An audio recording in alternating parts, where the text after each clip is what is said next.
Dewan Asesor yang terhormat, perkenalkan saya Bintang Olivera Victory. Saat ini saya bertugas di program studi pendidikan guru sekolah dasar, program studi di luar kampus utama, Universitas Patimura di Kabupaten Kepulauan Aru. Ini adalah tahun ketiga saya bertugas di program studi ini. Program studi telah mempercayakan saya untuk mengampu beberapa mata kuliah. Salah satunya adalah mata kuliah pendidikan inklusi yang berbobot 2 SKS dan dapat ditempuh atau ditawar oleh mahasiswa yang duduk di semester 6. Mata kuliah ini memiliki kode SDA 224122. Adapun capaian pembelajaran prodi dalam mata kuliah ini yang pertama adalah menjunjung tinggi nilai-nilai kemanusiaan yang dapat dilakukan dalam menjalankan tugas baik secara agama, etika, dan moral. Yang kedua, berkontribusi di dalam meningkatkan mutu kehidupan bermasyarakat, berbangsa dan bernegara, serta peradaban berdasarkan Pancasila.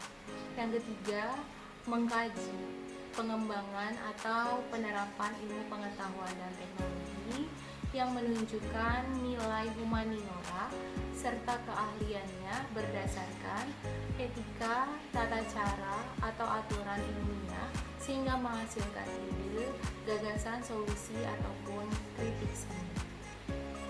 Yang keempat, menguasai berbagai konsep karakteristik peserta didik di sekolah dasar. Yang kelima, mengkaji berbagai konsep pembelajaran bagi anak berkebutuhan khusus yang ada di jenjang sekolah dasar. Yang keenam, menerapkan konsep tentang pembelajaran mengenai karakteristik peserta didik di sekolah dasar, baik secara fisik, psikologis, ataupun emosional, untuk merancang dan melaksanakan kegiatan pembelajaran.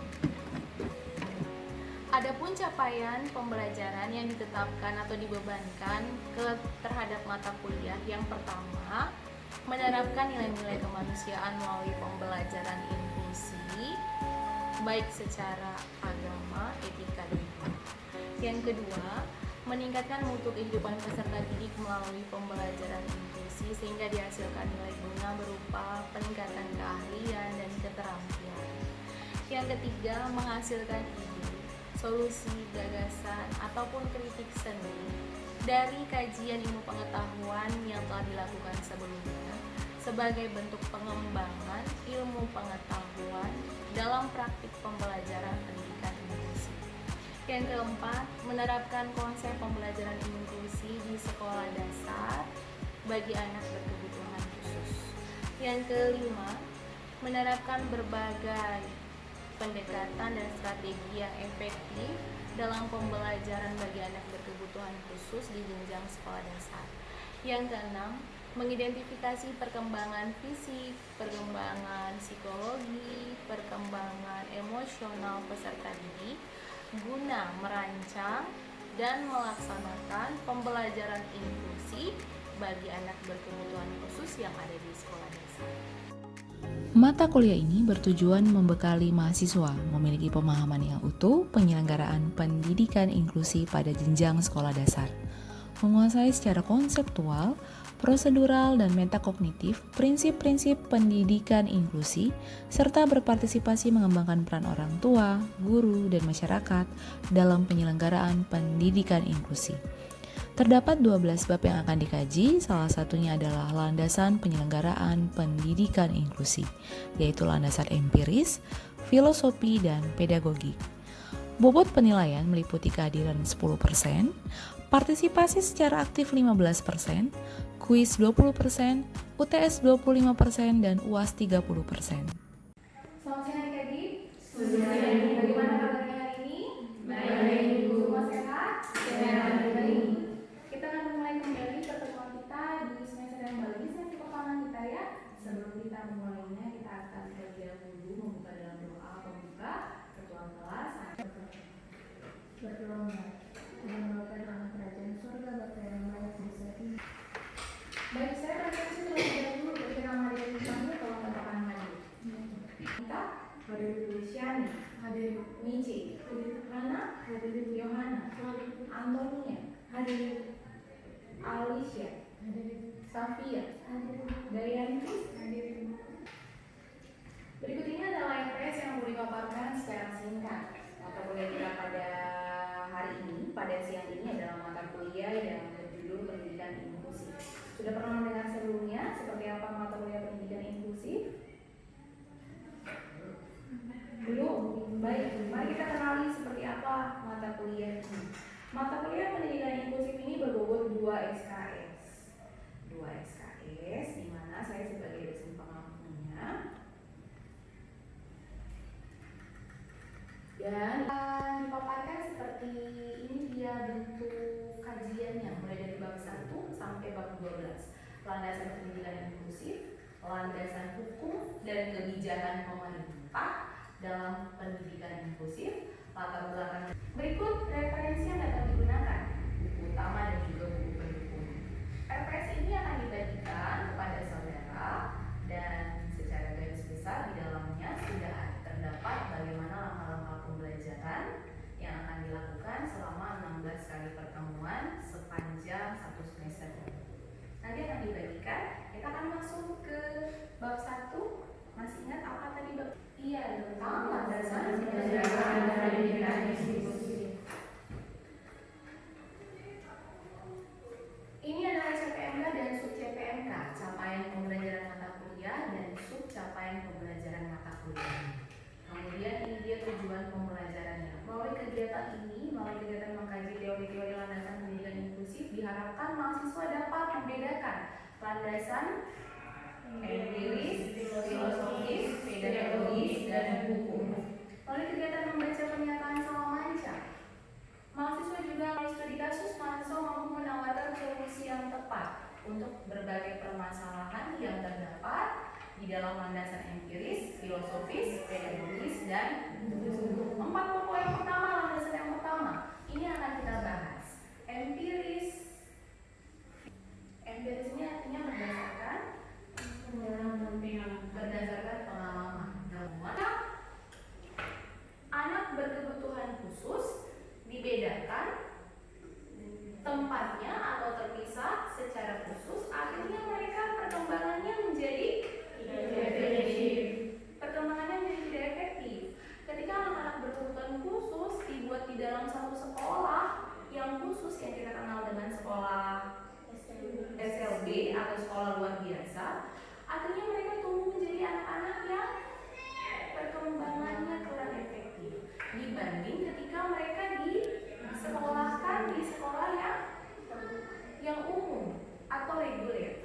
Jadi sekarang sekolah reguler atau sekolah umum sudah harus bisa menerima anak-anak berkebutuhan khusus sekalipun.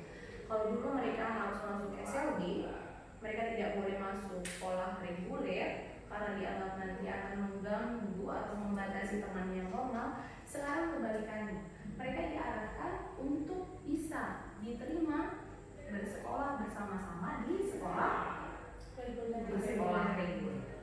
Jadi tidak ada lagi pemisahan antara anak berkebutuhan khusus dengan anak-anak yang atau 5 pilar sekaligus cita-cita yang berdiri di atas fondasi Bhinneka Tunggal Ika. Apa arti Bhinneka Tunggal Ika?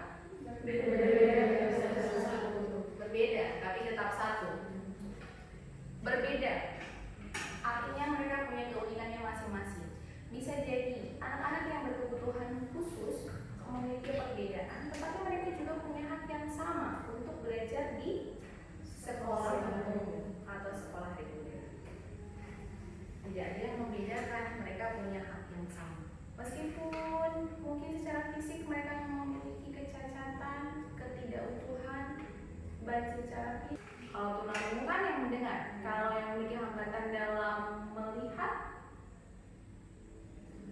tunanetra. Kalau yang punya hambatan dalam kognitif, artinya cara berpikirnya cenderung sedikit lambat, memahami materi sedikit lebih lambat daripada teman-teman yang lain. Tuna apa nih? Autis. Autis itu sindrom.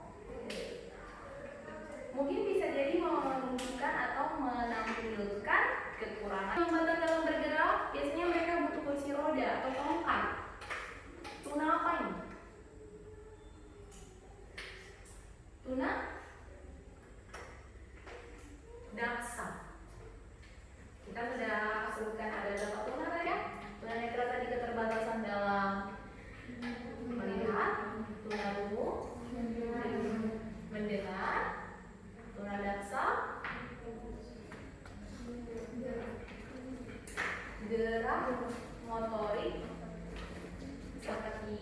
jari tangan guna-guna kita, keterlambatan dalam kognitif, dan guna-ganda ketunaannya yang lebih dari 1. Iya, 1.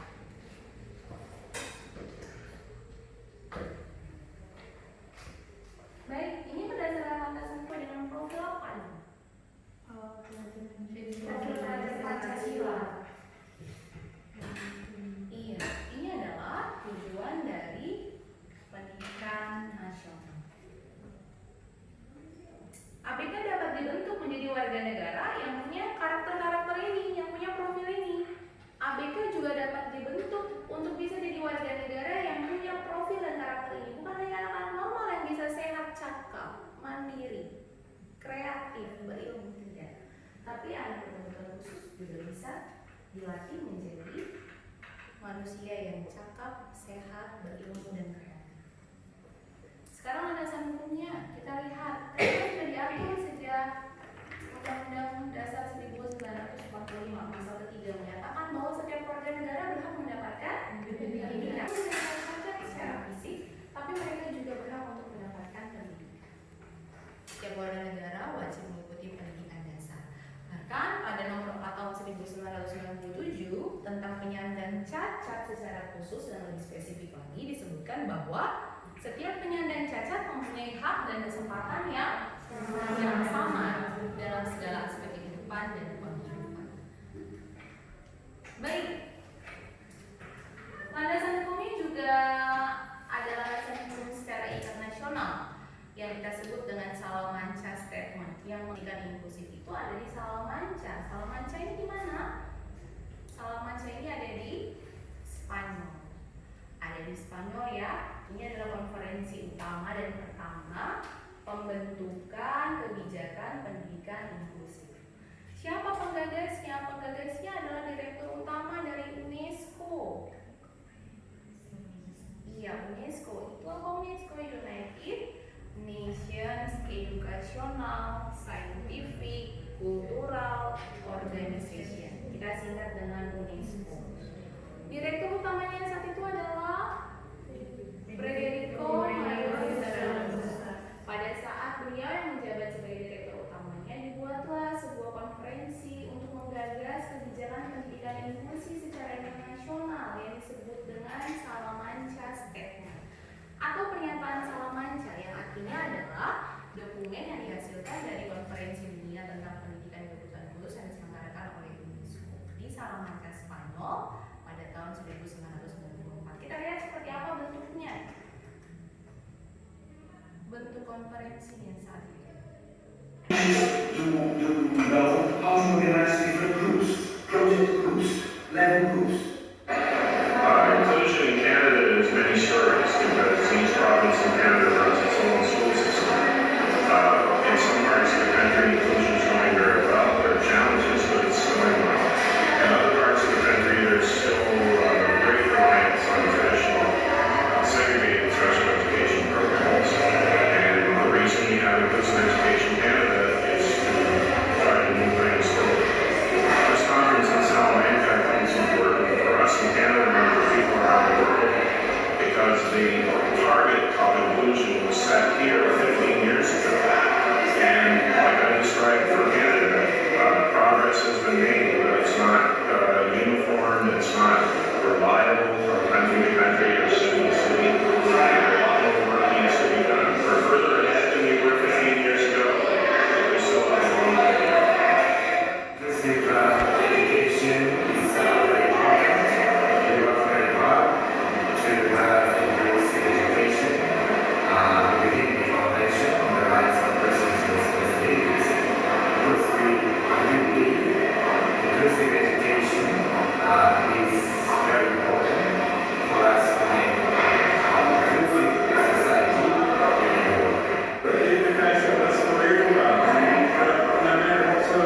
Salamanca.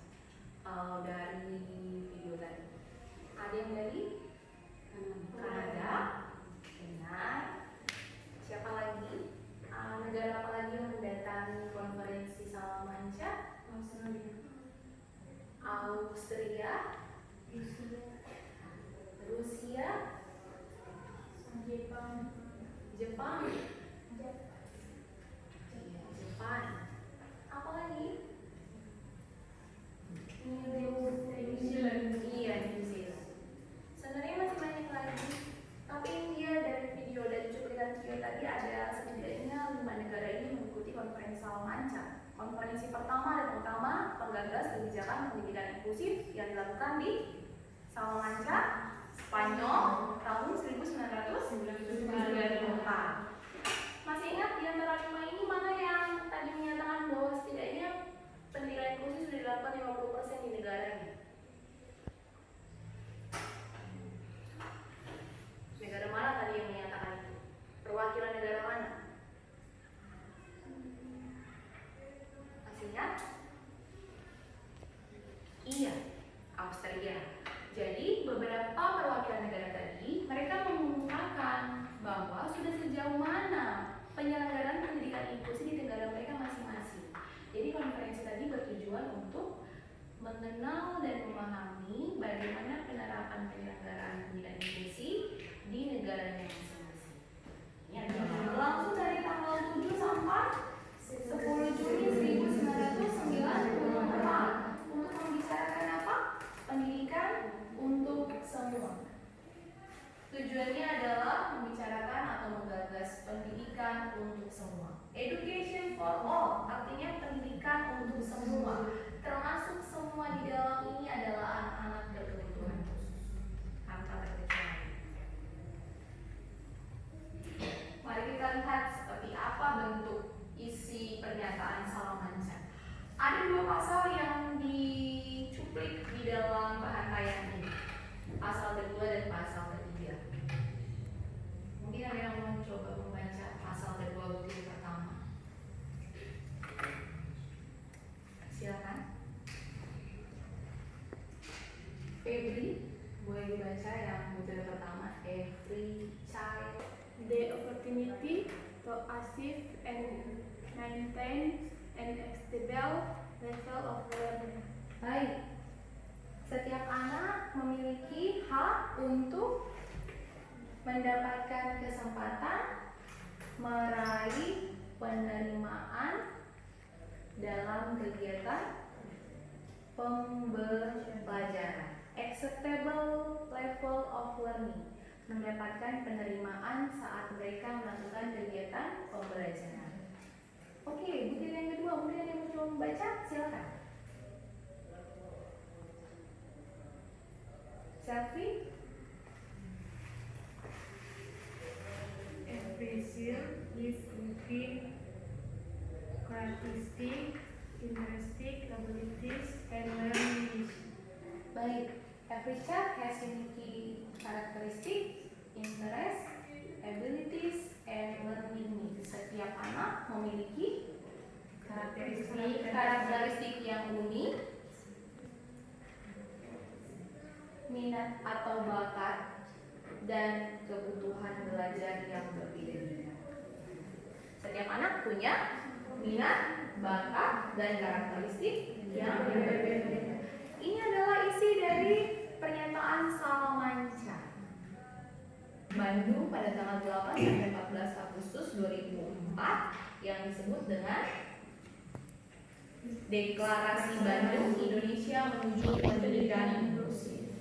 Dilanjutkan lagi pada tahun 2005 juga ada Deklarasi Bukit Tinggi. Jadi deklarasi bukan dilakukan secara internasional saja, tetapi deklarasi pendidikan inklusi juga dilakukan secara nasional dalam negeri, Bandung dan Bukit Tinggi. Permasalahan pendidikan inklusi saat ini. Pertama kita lihat dulu tujuan dari makalah diskusi ini adalah untuk menyoroti data utama, tantangan, dan peluang untuk mencapai tujuan mendukung anak-anak penyandang disabilitas di Indonesia. Makalah ini menyajikan dan lain sebagainya. Dan ada berapa juta anak penyandang disabilitas di dunia? 240 juta anak. Usianya rentangnya adalah 0 sampai 17 tahun yang tersebar di Timur Asia dan Pasifik serta belahan dunia lainnya. Nomor 2 setelah Asia Selatan besarnya 64,4 juta. Di Indonesia mari kita lihat ada berapa persen anak penyandang disabilitas. Menurut Riskesdas tahun 2018 ada berapa persentase anak-anak yang mengalami disabilitas? 3,3% anak. Rentang usianya 5 sampai 17 tahun. Kalau paling banyak, provinsi mana yang paling banyak anak penyandang disabilitasnya? Sulawesi Tengah. Batas garis yang berwarna orange ini adalah batas garis normal. Artinya kalau sudah dalam batas garis ini, daerah tersebut sudah memiliki angka yang cukup tinggi penyandang disabilitasnya. Yang paling tinggi yang pertama adalah Sulawesi Tengah. Penyandang disabilitas terbanyak kedua ada di mana ini? Sulawesi Tengah itu berapa persen? 7,1%. Yang kedua apa? Gorontalo sebanyak berapa? 5,4. Gorontalo bersamaan dengan Gorontalo yang 5,4 ini besarnya sama dengan Kalimantan Utara. Gorontalo dengan Kalimantan Utara punya persentase yang sama besar.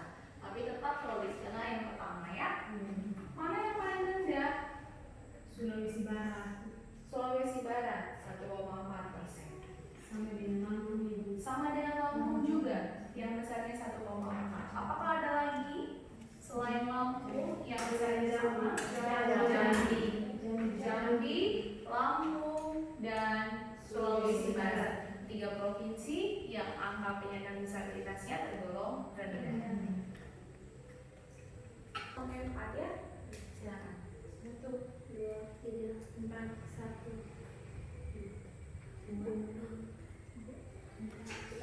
2, 3, 4, 1, 2, 3, 4, 1. Baik. Kelompok 1 bisa berkumpul di sini. Kelompok 1 di sini, kelompok 2 di belakangnya. Ini cara diskusinya sesuai dengan data dan grafik yang tadi sudah ditampilkan di depan. Sesuai dengan data grafik yang telah ditampilkan di depan, silakan dilihat dulu.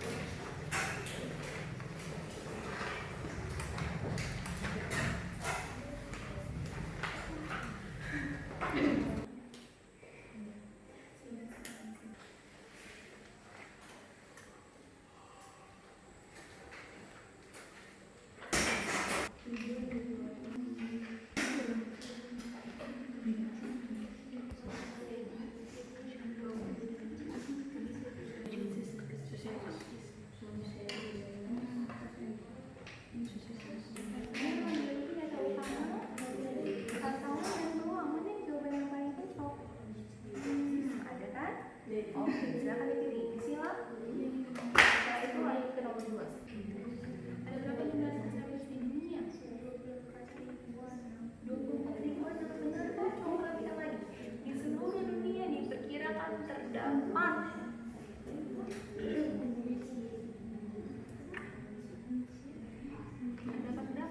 berapa juta? Juta. Perhatikan baik-baik. Habis kita akan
group dan research. Berarti jawabannya yang mana ini? B. Yang B. Yang nomor 3, jumlah anak disabilitas di seluruh dunia rentang usia 0 sampai 17 tahun. 240 juta. 240 juta. Jawabannya yang mana?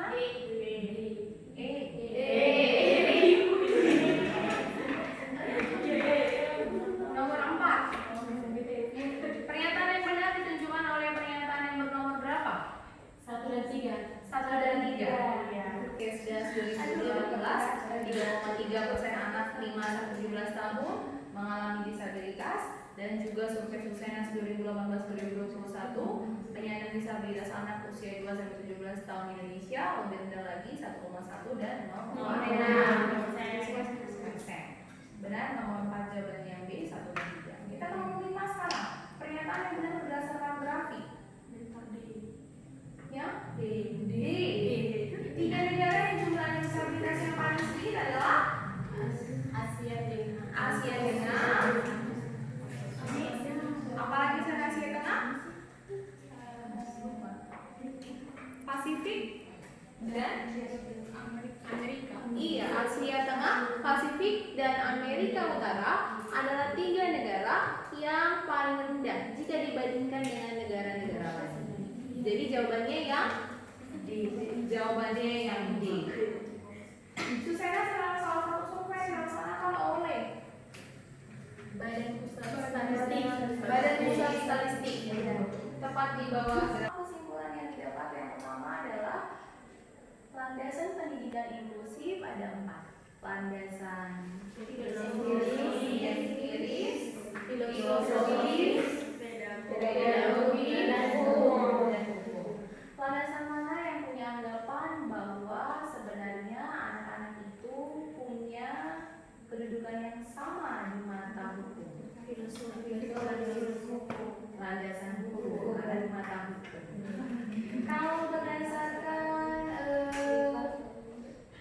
pengalaman bahwa ternyata ketika mereka dipisahkan dari anak normal, mereka dibuat di sekolah luar biasa, perkembangan mereka tidak optimal. Ini berdasarkan landasan empiris. Kalau kita kembali kepada Bhinneka Tunggal Ika sebagai kiblat dan ideologi, makanya pada tahun 1994. Terima kasih atas partisipasi di dalam pertemuan hari ini. Kita akan menutup terlebih dahulu di dalam doa penutup. Doa penutup, saya minta salah seorang Desain pertemuan sebelum kita mengakhiri proses perkuliahan kita di hari ini, mari kita berdoa. Terima kasih Tuhan Yesus di saat siang hari. Demikian rangkaian kegiatan pembelajaran mata kuliah pendidikan inklusi yang tentunya di dalamnya masih banyak kekurangan dan kelemahan yang didapati.